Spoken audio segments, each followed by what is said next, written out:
Hello everyone, good morning to all of you. আশা করছি তোমরা সবাই ভালো আছো, সুস্থ আছো, আমিও ভালো আছি। আজকে আরও একটা নতুন দিন, নতুন ব্লগে তোমাদের সবাইকে স্বাগত জানিয়ে দিনটা শুরু করছি। রান্নাঘরে কাজকর্ম আজকে কিছু হয়নি, ছাদেরগুলো সব মিটিয়ে এলাম, কারণ কালকে রান্না শেষ করে তারপর জামা কাপড় মিলেছি, খেয়াল ছিল না। একবার যদি বাথরুম থেকে বেরিয়ে ঘরে ঢুকে যাই তারপর আর মাথায় থাকে না। যদি পাখিদেরকে দানা দিতে আমি যাই তাহলে ঠিক আছে, যদি তোমাদের দাদা হয়ে যায় মাঝে মধ্যে ভুলে যাই, এরকমটা হয়। সেই কারণে আজকে ছাদের সমস্ত কাজ, পাখিদের দানা পরিষ্কার করা, ছাদে জল ঢেলে পরিষ্কার করা, গাছের জল দেওয়া, জামা কাপড় মেলা সব করে তারপরে রান্নাঘরে এলো। আজকে রান্নাবান্না বলতে পাতলা করে মাছের ঝোল হবে। পরপর 2 দিন নিরামিষ গেছে, আর রুটির উপর থেকে যেহেতু গেছে, তাও তো একদিন আমি খেলাম, কি বলে, কর্নফ্লেক্স খেলাম, কেলগস খেলাম, ওইটাই। তো আর ওটস খেলাম, ব্রাউন ব্রেড খেলাম, একটা দিন একটু ভ্যারাইটির মধ্যে দিয়ে গেছে। আর কালকে রুটি তরকারি করে খেয়েছিলাম। আজকে ভাত ছাড়া অন্য কিছু না, আজকে ভাতই বসাবো। মাকে মাছ রাখতে বলেছিলাম, মাছের পাতলা করে একটা ঝোল তরকারি হবে, দেখা যাক। তো চলো আজকে দিনটা এখন থেকে শুরু করছি, আর তোমরা স্কিপ না করে দেখতে থাকো। কি বন্ধুগণ, কেমন আছো সবাই? রান্নাঘরে এই সিদ্ধ হয়ে যাওয়ার মতো পরিস্থিতি পেরিয়ে যখন ঘরে ঢুকছো তখন কি মনে হচ্ছে, হাফ বয়েল না ফুল বয়েল? আমি তো ফুল বয়েল হয়ে যাচ্ছি ভাই। তো এখন রান্নাঘরেতে কাজকর্মগুলো গুছিয়ে সেরে নিচ্ছি। বাসনপত্র আগের দিনকে মাজতে পারিনি, কারণ জল ছিল না ট্যাঙ্কিতে। আর তাছাড়া ভোল্টেজ বিকেল থেকে এতটাই আপ ডাউন করে যে মোটর চালানো যায় না স্থিতিশীলভাবে। তাতে হয় আমাদের পাম্পের ক্ষতি, সেই কারণে আমরা ওইভাবে চালাতে পারি না। সকালের দিকেই কাজকর্ম বেশিরভাগটা সেরে নিতে হয় আমাদের।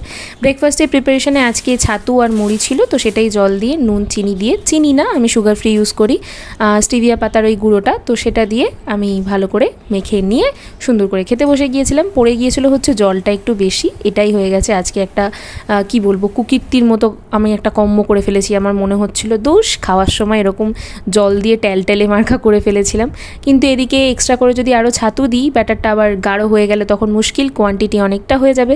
খাওয়া দাওয়া শেষ করে চাল ধুয়ে আবার পরিষ্কার করে বসিয়ে দিলাম হচ্ছে ভাতটা আগে, কারণ ভাত আগে হয়ে গেলেই আমার অনেকটা কাজকর্ম মনে হয় যেন হয়ে গেছে। ভাত এদিকে বসিয়ে দিয়ে ওইদিকে বাসনপত্র মাজবো বলে প্রস্তুতি নিচ্ছি, কারণ মনে হলো যে ভাত করে তারপরে যদি আমি আনাজ কাটতে একেবারে বসে যাই না, তখন দেখবো এই বাসনটা নিই, ওই বাসনটা নিই। তার থেকে একেবারে বাসনগুলো গুছিয়ে মেজে ধুয়ে পরিষ্কার করে নিই, তারপরে না হয় আনাজ কাটতে বসবো। রান্নাঘরে আজকে সেরকম কোনো চাপের কাজকর্ম নেই, সোজাসাপটাই রান্না রেখেছি, কারণ গরমের মধ্যে ওই এক তরকারি ভাত হলেই সবথেকে বেশি সুবিধের মনে হয়। ভাজা ভুজি, ঝাল চচ্চড়ি, অম্বল যত বেশি কম খাবে তত দেহের পক্ষেও ভালো, আর করার পক্ষেও আমাদের সুবিধা। বাসনগুলো গুছিয়ে এখানে মাজা ধোয়া করে নিয়ে তারপরে এবার আনাজপত্র কাটতে চলি। নিচে থেকে বাজার নিয়ে এলাম, বাবাকে পটল আনতে বলেছিলাম, বাবা ভুলে গেছে। কি করা যায় অনেকক্ষণ ধরে ভাবলাম, কারণ বেটাটকা একটা সবজি হয়ে যাচ্ছে কম্বিনেশন। তো ভাবলাম ঝিঙে রয়েছে যেকালে, আলু দিয়ে ঝিঙে আলু পোস্ত করি, একটু হালকা গ্রেভি মতো করব, আর মাছটা ভাজা করে নিই। আলাদা করে মাছের কোনো প্রিপারেশন করবো না। মোটামুটি আজকে আমি এক পদের ওপর দিয়ে যেতে চাইছিলাম। মাছটা ওই কিছুটা ঝোল তুলে নিয়ে আলাদা করে দিতাম, আর ঝিঙে আর পটলটা দিয়ে একটু আলু দিয়ে মাখা তরকারি করতাম। কিন্তু কি হবে, সাডেন প্ল্যান চেঞ্জ, কিছু করার নেই। নিচে থেকে পোস্ত আনতে ভুলে গেছি, কারণ সিঁড়িতে উঠতে রেসিপিটা ভেবেছি আর কি, যে কী রান্না করব, সেই কারণে নিচে থেকে পোস্তটা এনে তারপর রান্নাটা বসাই। এদিকে ভাত হয়ে এসেছে, এসেই ভাতটা নামাবো। চলো, ছোট ছোট করে আলু কেটে নিয়েছি যাতে তাড়াতাড়ি হয়ে যায়, একদম পুচকি করে। আর এদিকে ঝিঙে কাটা রয়েছে, কড়াইতে তেল বসিয়ে দিয়েছি। চলো ঝিঙে আলু পোস্তর প্রিপারেশনে যাওয়া যাক এবার। ঝিঙে আলু পোস্ত দাদু ভালোবাসত, কালো জিরে মৌরি ফোড়নে ব্যস্ত। চলো এখন তৈরি করে নেবো ঝিঙে আলু পোস্ত। ঝিঙে আলু পোস্ত কিন্তু আমি বিয়ের আগে থেকে বরাবর খেতাম না, ঝিঙেটা আমার বড়ই অপছন্দের একটা সবজি। কিন্তু এখন আমার ঝিঙে খেতে খুব ভালো লাগে, তবে সেটা শুধু পোস্তর সাথে। ঝিঙে দিয়ে পাতলা ঝোল হলে নইব কারণ আমার কেন জানি না ঝিঙে সবজিটা সব কিছুর সাথে খেতে ভালো লাগে না। প্রত্যেকের চয়েস তো সমান হয় না খাওয়ার জায়গায়। আমি এখানে ওই বাটিতে বাড়তি তেল ছিল, সেটা দিয়েই আলু পোস্তটা করে ফেলছি। আজকে আলু পোস্তটা ভীষণ সিম্পল ওয়েতেই করেছি। আমার বর আবার না একটু টমেটো দিয়ে আলু পোস্ত করলে খেতে ভালোবাসে, কি জানি, মা তো কোনোদিন টমেটো দিয়ে করে না। আমি জানি না কেউ কোনোদিন করেছে বলে, তবে হ্যাঁ আমি একদিন করেছিলাম, দেখলাম ওর খেতে ভালো লেগেছে। ওই মাঝে মাঝে একটু ডিফারেন্ট ওয়েতে ট্রাই করলে মুখে স্বাদ বদল হলে সবারই ভালো লাগে আমার মনে হয়। তো ওদিকে রান্না বসিয়ে এখানে গ্লুকন্ডি খেয়ে নিচ্ছি, কারণ প্রত্যেক দিন এই উপরের গরমে আমি সিদ্ধ হওয়া থেকে একমাত্র আমাকে বাঁচাতে পারে যদি কেউ, সেটা হচ্ছে গ্লুকন্ডি। আমি না খেলে আমার যেন মনে হয় কিছু একটা খাইনি, কিছু তো একটা বাদ পড়েই যাচ্ছে। তো এদিকে আদা আর পোস্ত একসঙ্গে আমি কাঁচা লঙ্কার সাথে বাটতে দিয়ে দিয়েছিলাম। হ্যাঁ, এবার অনেকে বলবে আদা কি আদেও কেউ দেয়, আমি কিন্তু দিই মাঝে মধ্যে, একটু আমার টেস্ট ওয়াইজ ভালো লাগে। তো সেই কারণে আমি যেহেতু একটু ঝোল ঝোল করবো, আমার ওই আদার স্মেলটা একটু ভালো লাগে এতে, সেই কারণে আমি কিন্তু পুরোপুরি মাখা মাখা করিনি, একটু হালকা পুরোপুরি ঝোল ঝোল করিনি, হালকা মাখা মাখা রেখেছিলাম। আর সেটাই দেখি তোমাদের দাদাভাই খুব ভালোবাসে। এমনি পেঁয়াজ দিয়ে করলে পোস্ত শুকনো শুকনো ভালো লাগে, বা নিরামিষও শুকনো শুকনো ভালো লাগে। আমি একটু ঝোল ঝোল রেখেছিলাম, যেহেতু এক তরকারি ভাত খাবো সেই কারণে, কারণ নিচে মা অলরেডি বিউলির ডাল করেছে, সেটা একটুখানি আলু ভাজার সাথে খেয়ে নেবো, আর তারপরে তো বাকি ভাতটা পোস্তর সাথে। তাই আলাদা করে কোনো প্রিপারেশন করিনি। মা দেখলাম পরে বললো যে মাছ আছে, তো মাছ ভাজা করে নিয়েছিলাম, লেবু দিয়ে ওপর থেকে মাছ ভাজাটা খেয়ে নেবো, ওটাও খুব সুন্দর টেস্ট লাগে। আলাদা করে ঝাল বা কারি কিছুই করিনি। কাজের ফাঁকে মানে ওদিকে আলু পোস্ত বসিয়ে দিয়ে এসে আর এখানে আমি বেডশিটগুলোকে চেঞ্জ করব ভাবলাম, তারপরেই মনে পড়লো এই বেডশিটে তো আমার ঘর ঝাড়ার কথা ছিল। তো যাই হোক, খুলে ফেলেছি, আর কিছু করার নেই, তার জন্য পরে রেখে দিয়েও আবার এই চাদরটা ওপর থেকে বিছিয়ে দিয়ে আমি ঘরটা ঝেড়ে ফেলেছিলাম পরের দিনকে, আজকে আর নয়। রান্নাবান্না ডান।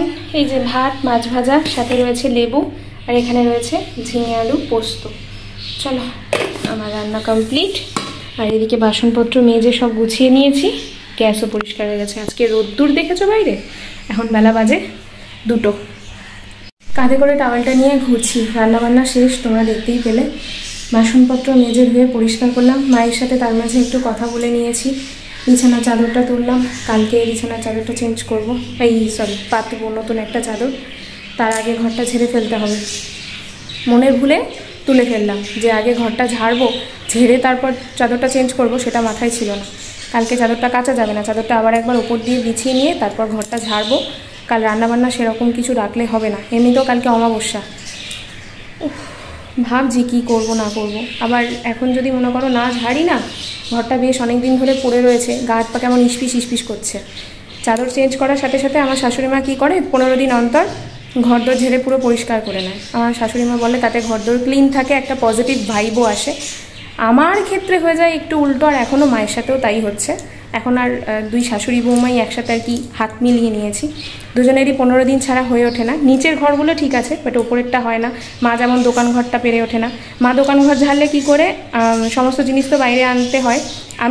আমি আর ও মিলে সমস্ত জিনিসপত্র মুছে ভালো করে পরিষ্কার করে সাজিয়ে গুছিয়ে দিই। মা ঘরটা ঝেড়ে বেরিয়ে আসে, চানে চলে যায়। তো এগুলো সবটাই খুব সময় সাপেক্ষ ব্যাপার। ঘরটা যেদিন ঝাড়বো সেদিন রান্নাঘরটাও প্রাইমারিলি ঝেড়ে নেবো, কারণ কৌটো কাউটা পরিষ্কার করতে গেলে আরও একটা দিন সময় লাগবে, ওটা আবার নেক্সট একটা সপ্তাহ দেখে করতে হবে। তো সেটাই ভাবছি কবে করা যায় না যায়, দেখা যাক। আপাত দৃষ্টিতে চাদরটা ভুল করে তুলে ফেলে আফসোস করছি। নিচে যাই, স্নান টান সারি আরেকবার, গিয়ে খাই দাই করি। বাড়ি তো চলে এসেছে, ওপর থেকে এসে একবার দেখা করে গেল, রান্নাঘরে এসে আমার মাছ ভাজা দেরি করে দিয়ে চলে গেল। কি না হ্যামস্টারদের জন্য বাক্স কাটতে বসছে এখন। দোকান থেকে এসে কারোর ভালো লাগে এসব করতে? ওর লাগে ভালো। আলাম করো, কি আর বলবো। চলো নিচে যাই। কিছু বলতে চান আপনি? ও আচ্ছা, এই দেখো আমাদের মুখ্য দুয়ারে সিংহের মতো দাঁড়িয়ে রয়েছে। দাঁড়ানোর জায়গাই হচ্ছে এটা। কি হয়েছে বল, বল কি হয়েছে?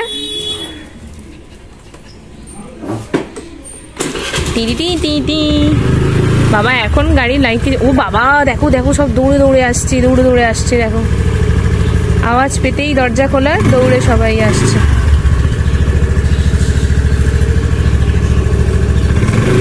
টাটা।